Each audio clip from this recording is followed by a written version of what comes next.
क्या आप जानते हैं कि कुछ स्थितियों में चुप रहना आपकी सबसे बड़ी ताकत बन सकता है? इस वीडियो में हम डॉक्टर जो डिस्पेंजा के गहरे विचारों से सीखेंगे कि कैसे गुस्सा, अफवाहें, शोक, तीव्र बहस और अनिश्चितता जैसी 5 परिस्थितियों में चुप्पी सिर्फ एक प्रतिक्रिया नहीं, बल्कि शक्ति का एक जरिया बन जाती है। हम जानेंगे कि कैसे रुकना, सुनना और समझदारी से प्रतिक्रिया करना न केवल आपके आत्मनियंत्रण को बढ़ाता है, बल्कि आपके रिश्तों में भी जादुई बदलाव ला सकता है। चुप रहने की कला सीखें और देखें कि कैसे ये आपको अपने जीवन का मास्टर बनाती है। मौन की शक्ति। क्यों चुप रहना कभी कभी सबसे बेहतर होता है। अक्सर हमें सिखाया जाता है कि अपनी बात रखनी चाहिए, अपनी आवाज उठानी चाहिए, लेकिन डॉक्टर जो डिस्पेंजा हमें एक अलग नजरिया देते हैं। कुछ पलों में मौन, साइलेंस बोलना से ज्यादा शक्तिशाली होता है। ये कमजोरी नहीं, बल्कि गहरे आत्मनियंत्रण और बुद्धिमत्ता का प्रतीक है। जब आप चुप रहते हैं तो आप प्रतिक्रिया करने से बचते हैं। आप भावनाओं के आवेग में आकर कुछ ऐसा कहने से बचते हैं जिसका आपको बाद में पछतावा हो। सुनने की क्षमता बढ़ाते हैं। आप दूसरों की बातों और उनके पीछे की भावनाओं को बेहतर ढंग से सुन और समझ पाते हैं, स्पष्टता पाते हैं। मौन आपको सोचने, समझने और स्थिति का सही आकलन करने का समय देता है। अपनी ऊर्जा बचाते हैं। अनावश्यक बातों में उलझने से आप अपनी कीमती ऊर्जा बर्बाद होने से बचाते हैं। सम्मान पाते हैं। जो व्यक्ति सोच समझकर बोलता है उसे ज्यादा सम्मान मिलता है। आइए देखें वो 5 परिस्थितियां जहां मौन रहना आपके लिए सबसे फायदेमंद हो सकता है। 1. जब आप अत्यधिक गुस्से में हो। गुस्सा एक तीव्र भावना है जो अक्सर हमें बिना सोचे समझे काम करने पर मजबूर कर देती है। डॉक्टर डिस्पेंजा कहते हैं कि इस अवस्था में आपके दिमाग का तर्कपूर्ण हिस्सा, प्रीफ्रंटल कॉर्टेक्स, ठीक से काम नहीं कर रहा होता है। क्यों चुप रहें? गुस्से में कही गई बातें अक्सर कठोर, अपमानजनक और संबंध तोड़ने वाली होती है।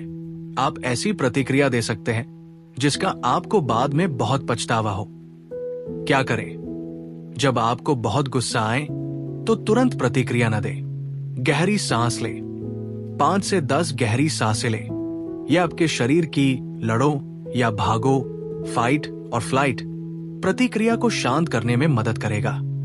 स्थान छोड़ दें। अगर संभव हो तो उस स्थिति या जगह से कुछ देर के लिए दूर हो जाए। मौन रहें, कुछ भी कहने से बचें। अपने गुस्से को महसूस करें, लेकिन उसे नियंत्रित करें। बाद में जब आप शांत हो तब बात करें। परिणाम, आप अनावश्यक टकराव से बचेंगे और अपनी बात को ज्यादा प्रभावी ढंग से रख पाएंगे जब आपका मन शांत होगा।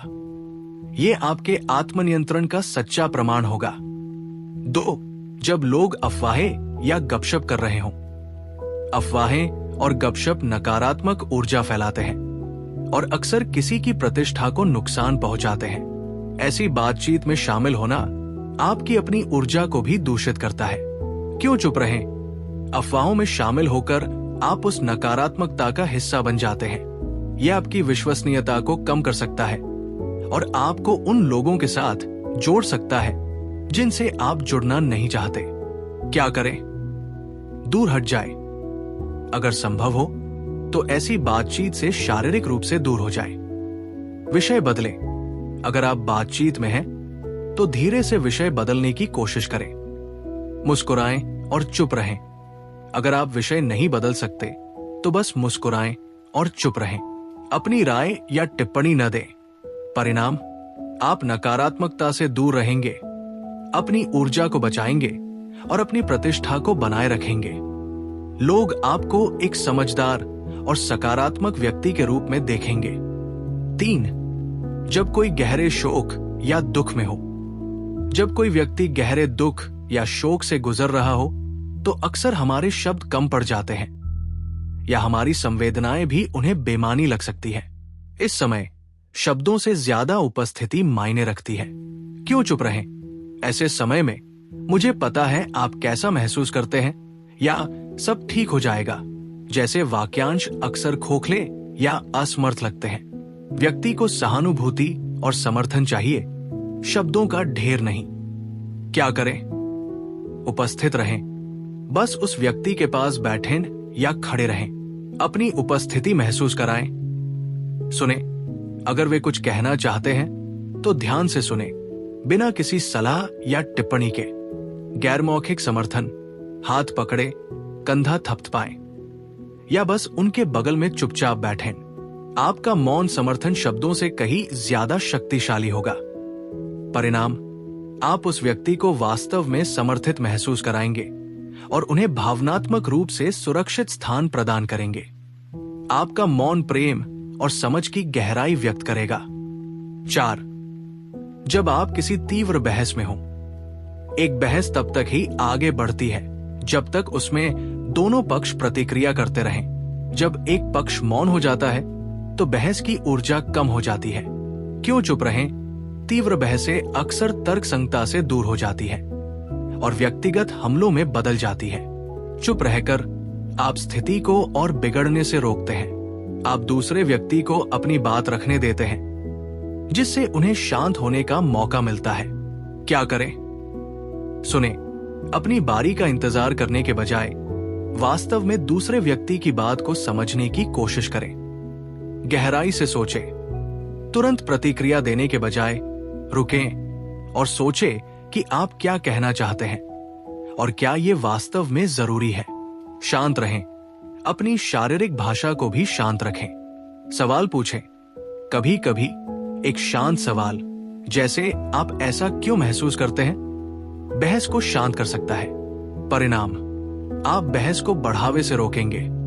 आप दूसरे व्यक्ति को अपनी बात रखने का सम्मान देंगे, जिससे भविष्य में समाधान की गुंजाइश बनी रहेगी। ये आपके धैर्य और बुद्धिमत्ता को दर्शाएगा। 5. जब आप अनिश्चितता या भ्रम की स्थिति में हो।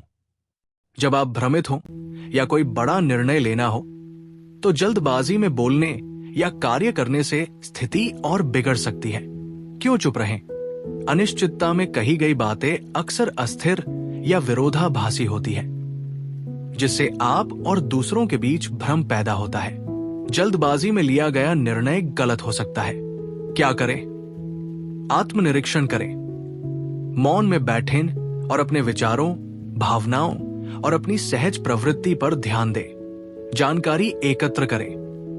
बिना किसी प्रतिक्रिया के स्थिति से संबंधित जानकारी एकत्र करने के लिए समय लें। स्पष्टता की प्रतीक्षा करें।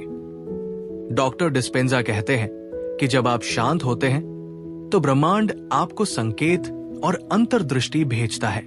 मौन में रहकर आप इन संकेतों को सुन पाते हैं। जल्दबाजी न करें। कोई भी बड़ा निर्णय तब तक न लें जब तक आपको अंदर से स्पष्टता न मिल जाए। परिणाम, आप जल्दबाजी में गलतियां करने से बचेंगे। आपको अपने आंतरिक ज्ञान से जुड़ने का मौका मिलेगा, जिससे आप ज्यादा समझदारी और आत्मविश्वास के साथ आगे बढ़ पाएंगे। निष्कर्ष, मौन आपके आत्मनियंत्रण और संबंधों का मास्टर की। डॉक्टर जो डिस्पेंजा हमें सिखाते हैं कि मौन केवल शब्दों की अनुपस्थिति नहीं है। ये एक शक्तिशाली उपकरण है जो आपके आत्मनियंत्रण, आंतरिक शांति और दूसरों के साथ आपके संबंधों को बदल सकता है।